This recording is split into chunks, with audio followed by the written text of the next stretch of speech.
Sir ಈಗ POCSO ಪ್ರಕರಣಗಳು almost ಈ ಸ್ವಾಮೀಜಿಗಳ ಮೇಲೆ ಮತ್ತೆ ಈ ಸ್ವಯಂ ಘೋಷಿತ ದೇವಮಾನವರು ಅಂತ ಅವರೇ ಘೋಷಣೆ ಮಾಡ್ಕೊಂಡಿರ್ತಾರೆ. ಸೊ ಇಂಥವ್ರ ಮೇಲೆ ಜಾಸ್ತಿ ಬರ್ತಾ ಇದೆ. ಈಗ ನೀವು ಗಮನಿಸಬಹುದು, ಮಲ್ಲಿಕಾರ್ಜುನ್ ಮುತ್ತಿ ಅವ್ರ ಮೇಲೂ ಅದೇ ಪ್ರಕರಣ ಇತ್ತು.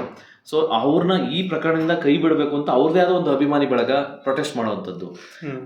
ಇದು ಈ ಪ್ರೊಟೆಸ್ಟ್ ಮಾಡೋದ್ರಿಂದ ಈ ಪ್ರಕರಣನ ಕೈ ಬಿಟ್ಬಿಡ್ತಾರ ಈಸಿಗೆ? ಹೇಗೆ ಅದು? ಅಲ್ಲ, ಅವ್ನು ಕೈ ಹಾಕಿದ್ಕೆ ತಾನೇ ಇದು ಪ್ರಕರಣ ಆಗಿದ್ದು. ಅಲ್ಲ, ಯಾರು ಕೈ ಬಿಟ್ಬಿಡ್ಬೇಕು ಜನರ ಅಭಿಮಾನಿಗಳು ಅವ್ರನ್ನ ಅರೆಸ್ಟ್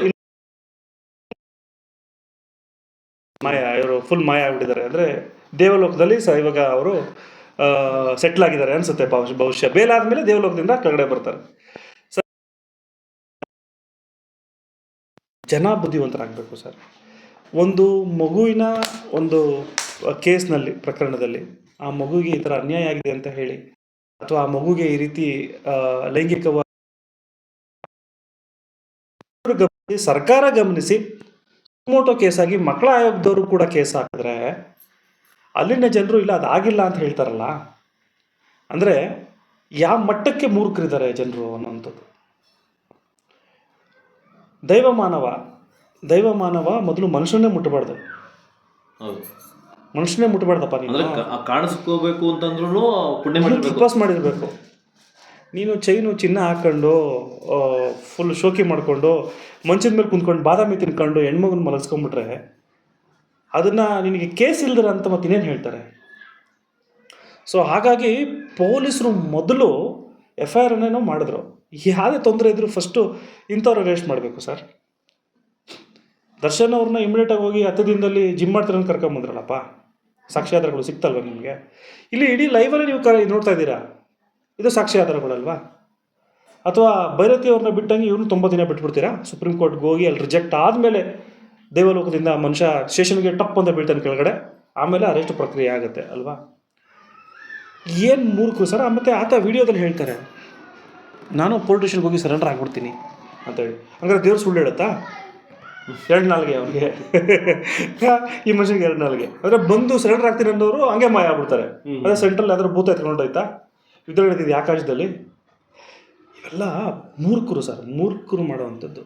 ದೇವ್ರುಗಳು ಮಾತಾಡ್ತವೆ ಅಂತ ಹೇಳಿ ಕೇಳಿದ್ದೀವಲ್ಲ, ಆ ರೀತಿ ಪಾಪ ಈ ದೇವ್ರು ಒಂದೊಂದ್ಸರಿ ಟಿ ವಿಲಿ ಬಂದು ಮಾತಾಡುತ್ತೆ, ಕ್ಯಾಮ್ರಾದಲ್ಲೇ ಮಾತಾಡುತ್ತೆ, ಆಮೇಲೆ ಸ್ಪೀಡಾಗಿ ಓಡೋಗುತ್ತೆ. ಮತ್ತು ಇನೋವಾ ಕಾರಲ್ಲಿ ಈ ದೇವ್ರು ಫ್ರಂಟಲ್ಲೇ ಕುಂತ್ಕೊಬೇಕು, ಕಿಟಕಿಲೇ ಜನರು ಕಾಣಿಸ್ಬೇಕಲ್ಲ ಈ ದೇವ್ರಿಗೆ. ನೋಡಿ ಈ ಥರ ಎಷ್ಟು ಚೆನ್ನಾಗಿದೆ ಈ ದೇವರು ದೈವಮ. ಮತ್ತು ಆತನಿಗೆ ದೈವಮಾನವ ಅಂತ ಏನೋ ಹೆಸರಿಟ್ಟಿದ್ದಾರಂತೆ. ಸ್ವಯಂ ಘೋಷಿತ ದೈವಮಾನವ ಶಿವಕುಮಾರ ಸ್ವಾಮೀಜಿ ಅಂತ ಮಾತ್ರ ನಾವು ಒಪ್ಕೊಂಡಿದ್ದೀವಿ ಈ ಪ್ರಪಂಚದಲ್ಲಿ. ಅವ್ರು ಬಿಟ್ಟರೆ ಅವ್ರ ಶಿಷ್ಯನೂ ಕೂಡ ನಾವು ಒಪ್ಕೊಳ್ಳೋಕೆ ರೆಡಿ ಇಲ್ಲ, ಅಥವಾ ಮುಂದೆ ಬರೋರು ಯಾರು ಕೂಡ ನಾವು ಒಪ್ಕೊಳ್ಳೋಕೆ ಸರಿ ಇಲ್ಲ. ಯಾಕಂದರೆ ಅವ್ರು ನಾನೇ ಸ್ವಯಂವಾಗಿ ಅವ್ರು ನಡೆದಿರೋ ಮಣ್ಣನ್ನು ತೊಗೊಂಡಿಟ್ಕೊಳ್ತೀನಿ. ಬಿಕಾಸ್ ಅವ್ರು ಹೇಳೋರು, ನಾನು ದೇವರಲ್ಲಪ್ಪ, ನಾನು ಮಾಡ್ತಿರೋದು ಸೇವೆ ಅನ್ನೋರು. ಅದರಲ್ಲಿ ನಾವು ದೈವತ್ವ ನೋಡ್ತಾ ಇದ್ವಿ. ಎಷ್ಟು ಜನ ಸರ್, ಮುಖ್ಯಮಂತ್ರಿ ಚಂದ್ರವರು ಕೂಡ ಅಲ್ಲೇ ಓದಿರೋದು ಅಂತ. ಎಷ್ಟು IAS ಆಫೀಸರ್ಸ್ಗಳು, KS ಆಫೀಸರ್ಸ್ಗಳು, ಎಂತೆಂಥ ರೈತರುಗಳು, ಸಾಧನೆ ಮಾಡಿರೋ ಬಿಸ್ನೆಸ್ ಮ್ಯಾನ್ಗಳು ಎಲ್ಲ ಆ ಆಶ್ರಮದಲ್ಲಿ ಅಲ್ಲಿ ಓದುವಂಥದ್ದು. ನೀವು ನೋಡ್ಬೋದು ಅವ್ರನ್ನ. ಯಾಕೆ ಅಷ್ಟು ನಾನು ಪೂಜಿಸ್ತೀನಿ ಅಂದರೆ, ಕೋಮದಲ್ಲಿ ಇದ್ದಾಗಲೂ ಕೂಡ ಶಿವಲಿಂಗನ ಪೂಜೆ ಮಾಡ್ತಿದ್ದಂಥವ್ರು. ಅಂದರೆ ಕೋಮದಲ್ಲಿ ಅವ್ರಿಗೆ ಜ್ಞಾನ ಇಲ್ಲ, ವಿಭೂತಿ ಹೇಳ್ಕೊಳ್ಳೋದು, ಹಿಂಗೆ ಮಾಡೋದು ಅದು ನಾಟಕ ಅಲ್ಲ. ಅವ್ರನ್ನ ಮಾತ್ರ ಆ ಪದಕ್ಕೆ ಸೂಕ್ತವಾದ ವ್ಯಕ್ತಿ, ಇನ್ಯಾರೂ ಕೂಡ ಅಲ್ಲ. ಅವ್ರ ರೀತಿ ಆಗಕ್ಕೆ ಇವ್ರ ಕೈಲಿ ಸಾಧ್ಯವೂ ಇಲ್ಲ. ಇವರೇನಾದ್ರು ಕೋಮಕರಕ್ಕೆ ಹಾಕ್ಬಿಡಿ, ಸುಮ್ಮನೆ ನೀವು ಯಾವುದೇ ಇಂಜೆಕ್ಷನ್ ಕೊಟ್ಬಿಟ್ಟು, ಇವ್ರು ಯಾರು ಹೇಳಿದ್ರಲ್ಲ ಹಾಕ್ಬಿಡಿ ನೋಡಿ, ಅವ್ರ ಆ್ಯಕ್ಷನ್ಗಳು ಬೇರೆ ಬರ್ತವೆ. ಯಾವುದೇ ವಿಭೂತಿ ಬರಲ್ಲ, ಬೇರೆನೇ ಬಂದ್ಬಿಡ್ತದೆ ಅದು.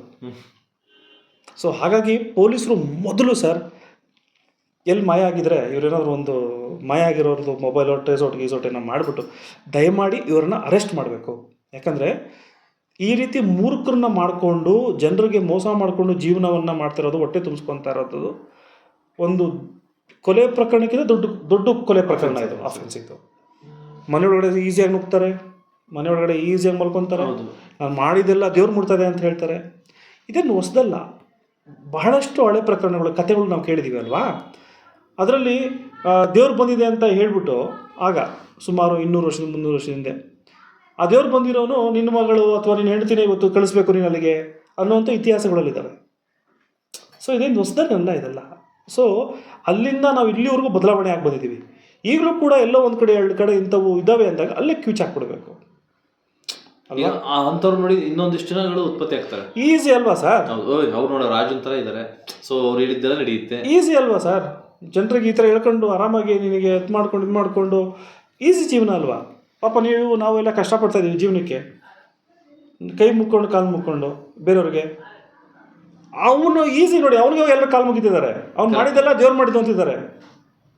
ಪಾಪ ನಿಜವಾಗ್ಲೂ ಆ ದೇವ್ರಿಗೆ ಎಷ್ಟು ಬೇಜಾರಾಗಿರ್ಬೋದು, ಈ ರೀತಿ ನನ್ನ ಹೆಸರು ಹೇಳ್ಕೊಂಡು ಈ ರೀತಿ ಎಲ್ಲ ಮಾಡ್ತೀರಾ ಅಂತ.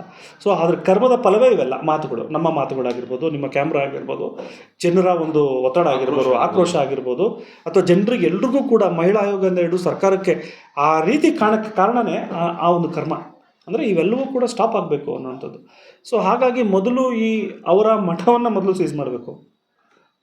ಆ ಮಠದಲ್ಲಿ ಇವರ ಇತಿಹಾಸಗಳನ್ನ ತೊಗೊಬೇಕು. ಎಷ್ಟು ಜನ ಮನೆಯೊಳಗಡೆ ನೀನು ಈ ರೀತಿ ಆಗಿದೆ, ಏನು ಮಾಡಿದ್ಯಾ, ಏನು ಕತೆ, ಈ ರೀತಿಯಾಗಿ ಇನ್ವೆಸ್ಟಿಗೇಷನ್ನ ಮಾಡಿ ತಕ್ಷಣ ಅವ್ರನ್ನ ಅರೆಸ್ಟ್ ಮಾಡಬೇಕಾಯ್ತು ಸರ್. ಇದು ನಿಜವಾಗ್ಲೂ ಕಾಂಗ್ರೆಸ್ ಸರ್ಕಾರ ಹೇಳ್ತಾರೆ, ಕಾಂಗ್ರೆಸ್ ಸರ್ಕಾರ ಸೆಕ್ಯುಲರ್ ಅಂತ ಹೇಳ್ತಾರೆ.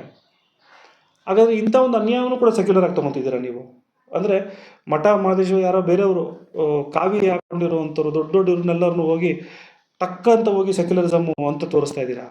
ಇದೇ ಒಬ್ರು RSS ಮಾಡಿಬಿಟ್ಟಿದ್ರೆ ಅಥವಾ ಇದು ಮಾಡಿಬಿಟ್ಟಿದ್ರೆ ಟಕ್ ಅಂತ ಹೋಗ್ಬಿಡ್ತಿದ್ರಿ. ಇವ್ರು ಬಿಳಿ ಬಟ್ಟೆ ಹಾಕೊಂಡು ಸ್ವಾಮಿ ಅಂತೇಳಿ ನೀವು ಮುಟ್ತಾ ಇಲ್ವಾ? ಮೊದಲು ಮಕ್ಕಳ ಪ್ರಕರಣ ಸರ್, ನಮ್ಮ ಭವಿಷ್ಯ. ಯಾವುದೇ ಪೊಲೀಸ್ ಸ್ಟೇಷನ್ಗೆ ಹೋದರೂ ಕೂಡ ಮೊದಲು ದೊಡ್ಡದಾಗಿ ಒಂದು ಬೋರ್ಡ್ ಹಾಕಿರ್ತಾರೆ, ಆ ಮಗು ಹಿಂಗೆ ಕುಂತಿರೋದು ಅಥವಾ ಶೇಡ್ ಆಗಿರೋವಂಥದ್ದು, ಆ ಮಕ್ಕಳು ಅನುಭವಿಸ್ತಾ ಇರೋದು, ಹೆಣ್ಮಕ್ಳು ಚಿಕ್ಕ ಮಕ್ಕಳು ಗೊತ್ತಾಗಲ್ಲ. ಸೊ ಅಂಥ ಒಂದು ಸಿಚುವೇಶನ್ಗಳಲ್ಲಿ ಸಮಾಜ ಇದೆ ಅನ್ನೋದಕ್ಕೆ ಆ ಫೋಟೋಗಳನ್ನ ಹಾಕಿರೋವಂಥದ್ದು. ಯಾರೋ ಈ ರೀತಿ ದುರುಪಯೋಗ ಮಾಡ್ತಾರೆ ಅನ್ನೋವಂಥದ್ದು.